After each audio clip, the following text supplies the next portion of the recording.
Antes de começar, se você acredita que o poder pode transformar, mas que também pode destruir, inscreva-se agora no canal. Aqui, cada história é um mergulho na alma humana. E essa vai mexer com você. Lula já havia enfrentado quase tudo: fome, prisão, perda, glória, difamação, reconhecimento. Ser presidente do Brasil, 2 vezes, não havia lhe poupado das dúvidas, das dores nem das cicatrizes. Mas havia algo que ele ainda não tinha enfrentado: o próprio silêncio. Durante uma viagem oficial à Alemanha, entre compromissos diplomáticos e reuniões técnicas, alguém sugeriu uma visita simbólica ao arquivo Nietzsche, em Weimar. A ideia era simples: uma homenagem cultural. Um gesto de respeito à história do pensamento ocidental. Lula, curioso por natureza, topou. Mas não esperava que aquela visita se tornasse um espelho.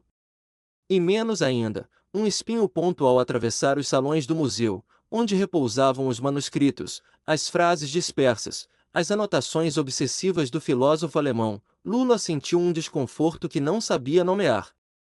Não era cansaço físico. Era um incômodo mais fundo. Como se alguém lhe dissesse: você veio aqui por outro motivo. E no fundo, sabe qual é? A primeira frase que leu, pendurada discretamente na parede, foi como um soco: aquilo que não enfrentamos em nós mesmos, voltará como destino. Lula ficou em silêncio. Leu de novo. E outra vez. E por um momento, deixou de ser presidente. Deixou de ser o operário histórico, o político experiente, o símbolo amado e odiado. Ali, diante daquela sentença, era apenas um homem que percebeu: talvez houvesse coisas dentro de si que jamais havia enfrentado.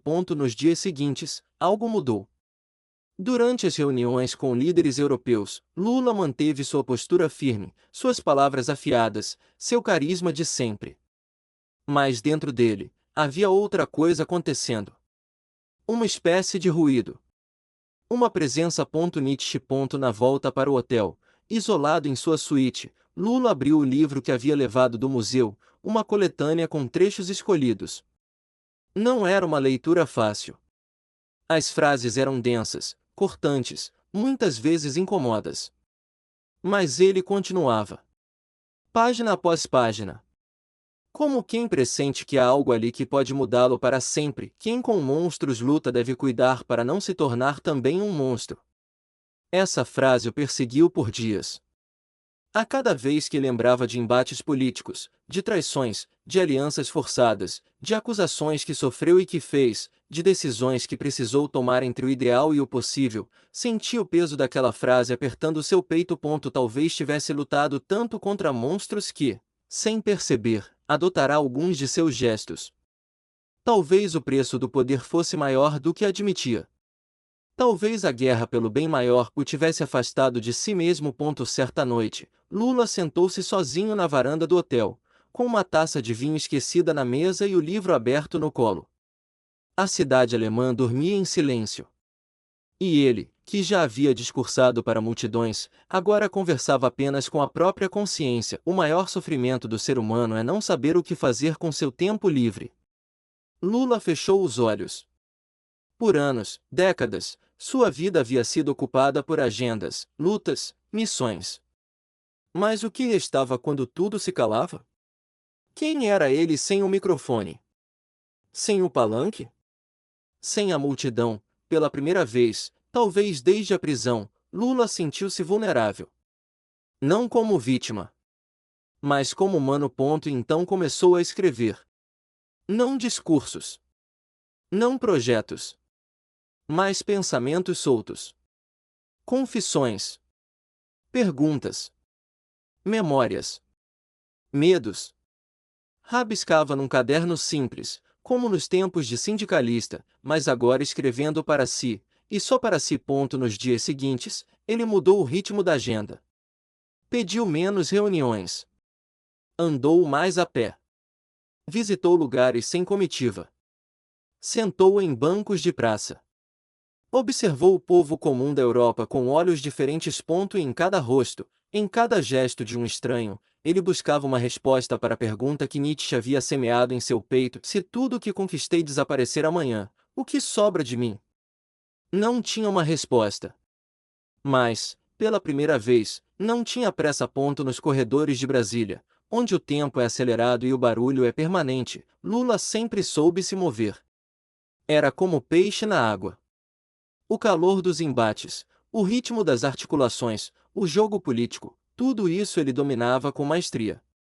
Mas ali, nas ruas frias e silenciosas de Weimar, experimentava algo novo: o confronto com aquilo que nenhuma eleição, nenhuma vitória e nenhum inimigo político poderia resolver. Ele mesmo. Os textos de Nietzsche continuavam o desafiando todas as noites. Havia um em especial que o deixou inquieto por horas: daquele que tem um porquê, suporta qualquer como. Mas aquele que esquece seu porquê, começa a morrer devagar. Lula fechou o livro com força. Essa frase parecia dirigida diretamente a ele. Porque, no fundo, ele sabia, durante muitos anos, seu porquê havia sido claro: lutar contra a desigualdade. Dar voz ao pobre. Incomodar os poderosos. Mas será que esse porquê ainda era o mesmo?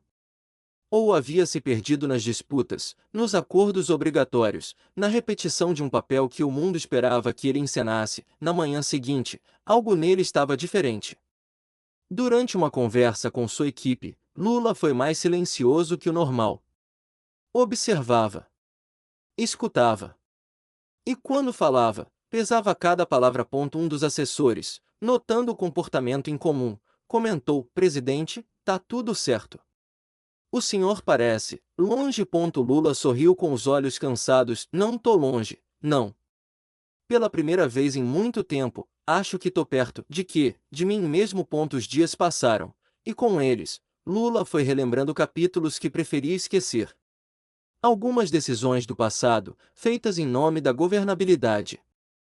Algumas alianças que custaram caro à própria alma. Às vezes em que o silêncio teria sido mais nobre do que a resposta atravessada.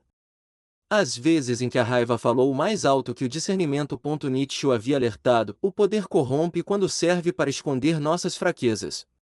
E Lula se perguntou: quantas vezes havia usado sua força política para não precisar mostrar dor? Para evitar demonstrar incerteza? Para não encarar o medo de errar? A ficha caiu com um peso que só os homens vividos conhecem. A fama, os cargos, a história, tudo isso pode proteger. Mas também pode esconder. E o que ele havia escondido por tanto tempo, agora começava a emergir. Em uma das tardes livres, Lula visitou um pequeno mosteiro afastado da cidade. Não por fé religiosa, mas por intuição. Lá dentro, o som dos próprios passos ecoava. Um monge alemão, idoso e de olhar calmo, o reconheceu discretamente, mas nada disse. Apenas o guiou até um jardim interno. Sentado ali, entre as pedras, as folhas secas e o frio cortante da primavera que se anunciava, Lula chorou. Não era um choro político. Não era de dor física. Era um choro de esvaziamento. De cansaço. De gratidão. De raiva. De arrependimento. De paz. Ali, sozinho, ele entendeu: o orgulho o havia sustentado por anos. Era o cimento das batalhas. Mas agora, aquilo que Nietzsche chamava de orgulho nobre precisava ser trocado por algo maior, por integridade. Naquela noite, ele escreveu uma carta. Não para enviar a ninguém, mas para deixar registrada uma promessa a si mesmo: preciso lembrar por que comecei. Preciso parar de me defender o tempo inteiro. Preciso ser mais do que um símbolo. Preciso ser verdadeiro. Dobrando o papel com cuidado, Lula percebeu que aquela viagem havia lhe devolvido algo que há muito ele tinha perdido: o espaço interno. O espaço para ouvir, refletir, mudar. O espaço que o poder, a vaidade e o medo normalmente esmagam em qualquer homem público. Ele já havia enfrentado prisões externas. Mas agora, talvez pela primeira vez, estava enfrentando a prisão mais profunda, a da própria imagem que criou de si mesmo. O avião que trouxe Lula de volta ao Brasil pousou pouco depois das 5 da manhã. A capital ainda despertava, e com ela, O peso dos compromissos retomava seu lugar habitual. Na pista, fotógrafos, seguranças e auxiliares esperavam o presidente com a mesma agitação de sempre. Mas havia algo diferente naquele homem que descia a escada da aeronave. Seus passos eram mais lentos, não por cansaço, mas por presença. Seu olhar não buscava câmeras. Seu sorriso era contido, íntimo, como quem volta de uma longa travessia interior. No carro oficial, enquanto o motorista listava os compromissos do dia, Lula apenas assentia com a cabeça. Mas seus olhos estavam longe. Ainda estavam em Weimar. Ainda estavam diante das palavras de Nietzsche, como brasas que não se apagam mesmo com o tempo ou a distância. Sentado em sua cadeira presidencial algumas horas depois, ouvindo relatórios técnicos e opiniões divergentes, Lula percebeu algo que antes ignorava: o quanto se afastara da escuta verdadeira. Estava sempre pronto para responder, argumentar, decidir. Mas ouvir, de fato, sem interromper, sem formatar a fala do outro dentro do seu mundo? Isso, agora, parecia uma habilidade a ser reaprendida. Nietzsche dizia: ouvir exige mais coragem do que falar. Porque quem ouve de verdade, se expõe à mudança. E ele estava disposto a isso. Na primeira reunião do Conselho de Ministros após seu retorno, os olhares se voltaram para Lula esperando o tom habitual, direto, firme, provocador. Mas ele iniciou com uma pausa. Uma longa pausa. Meus amigos, disse, olhando ao redor. A gente anda falando demais. E talvez escutando de menos. Eu, inclusive. Houve um silêncio desconcertado. Ministros se entreolharam. Alguns acharam que ele estava sendo simbólico. Outros entenderam que havia ali um novo tom. Lula prosseguiu: eu quero propor que, antes de darmos qualquer opinião, cada um aqui escute o outro até o fim. Sem pensar na resposta. Sem planejar o contra-ataque. Só escutar. A sugestão surpreendeu. Mas mais surpreendente foi vê-lo, ali, escutando mesmo.